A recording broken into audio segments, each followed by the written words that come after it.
what is evaluation? Evaluation here is a little bit different from assessment, because here you might actually need to judge the quality of education, not just to improve it. You want to show where are the mistakes, or where are the short falls or the problems inside the class, or in the class components, or in the education system, so that you can fix it later on in the assessment process. So evaluation here is something that can help you judge the process or give graded tasks so that you can know how much the students have achieved.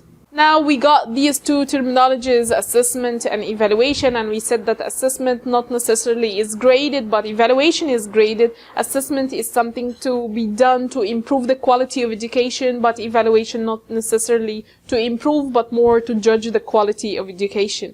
So here assessment is for the whole process, it's process oriented, while evaluation is product oriented. They are judging the whole product at the end.